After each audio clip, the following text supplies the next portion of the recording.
Our entire past is not a stone slab on which our grievances, failures, and moments of shame are eternally carved. It is more like a draft script of life lying in your hands, a text you can revise, a scene you can reshoot. Sounds like fantasy, doesn't it? Yet, this is exactly what I want to talk about seriously. This is not another call to think positively or just let go. It's not about pretending nothing happened. It's about something far bolder and more daring. There is a specific, rigorous, and even slightly unsettling technique. It was developed by one of the most enigmatic mystics of the 20th century, Neville Goddard. He called it revision, or simply rewriting. The goal of revision is not merely to comfort you, but to literally erase the destructive power of old wounds, to rewrite the memory of an event so that it no longer poisons your present and future. I myself lived with this idea for several months. First, I didn't believe it, then I was amazed, then I tested it on myself. Now I'm ready to show you not an abstract theory, but a genuine step-by-step guide that will make you question how time works, what memory really is, and who ultimately writes the story of your life, you or your old scars. First, you need to make a small but fundamental shift in perception.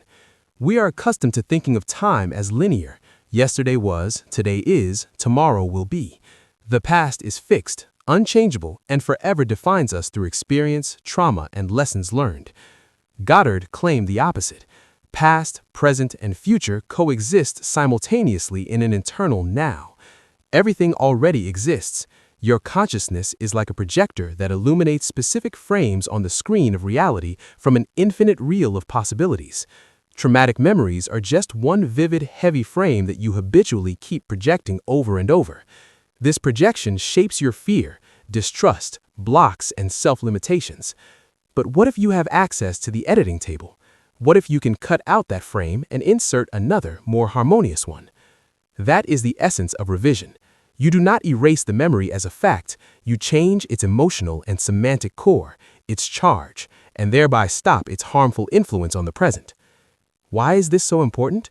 Because we live not so much in a world of facts as in a world of interpretations. Two people can go through a similar situation and draw completely different lessons. One emerges with resentment and withdrawal, the other with strength and understanding. The event itself is just an empty vessel. You fill it with meaning and consequences. These meanings run in the background like computer programs. I was betrayed will look for confirmation in every new relationship. I'm a failure will sabotage your successes. Traditional therapy often teaches how to live with these programs or work around them. Goddard proposes something more direct. Go into the code and rewrite it at the very source, the moment the program was installed. How do you do it technically? It all begins in the evening, in that liminal space between wakefulness and sleep, when the mind loosens its grip and the subconscious becomes receptive. This drowsy state is your portal for inner work. Lie down in bed, dim the lights, put all devices away. Let your body relax. Take several deep, slow breaths in and the same slow breaths out. Now, recall an event from today that left an unpleasant aftertaste. Start small. An argument with a loved one over something trivial, being cut off on the road, an awkward remark in company. Holding the scene in mind, begin to create. Methodically, frame by frame, relive it anew, in the version that is ideal for you. Return mentally to the beginning of the situation. What should have happened in an ideal world?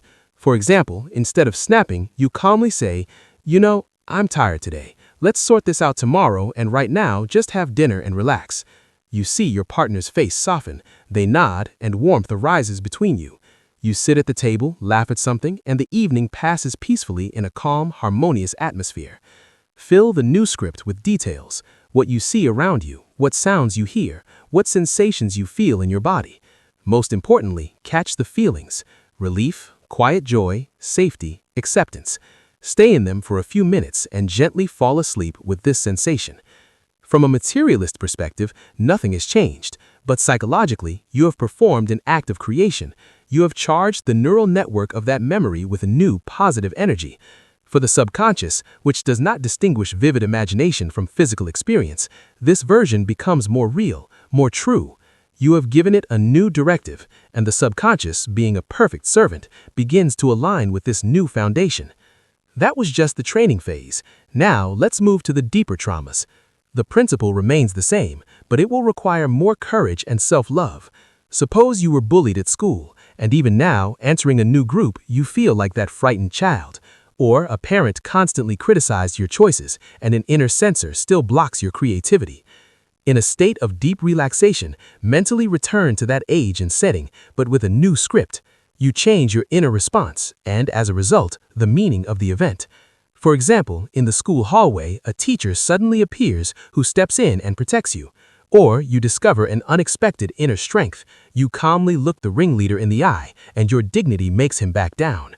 Or, even deeper, you see these children not as monsters, but as confused, unhappy kids, and your heart fills with understanding and even compassion. Play the scene out to the end. You emerge from it strengthened, with a sense of pride and self-worth. Fall asleep as that child who went through the trial and became stronger. Repeat the practice for a few evenings in a row, like a director perfecting a key scene. With each repetition, the original pain will lose its sharpness. In its place, a new memory will begin to grow, of resilience, support, overcoming. The old version won't disappear entirely, but it will lose its emotional power over you. When the foundation changes, the whole structure changes. You may notice that in real life you react more calmly to criticism, connect with people more easily, and feel greater confidence. One important nuance: revision is not a magic wand or altering external facts from yesterday. It is a tool for changing their consequences within you. You won't force the person who hurt you to apologize, although sometimes that happens as a side effect of your inner shift, but you will permanently free yourself from the burning pain and the need for revenge. The wound will heal, and you will walk through life lighter. Your practice for the coming month. Week 1, nightly revision of small events from the current day.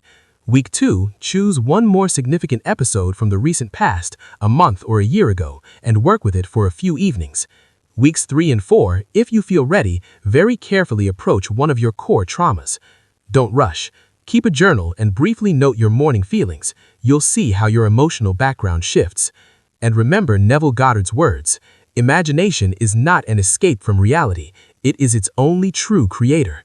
You are not running from your past. You are taking it into your hands and shaping it into a form that no longer wounds, but instead provides support. This is your true, inalienable freedom.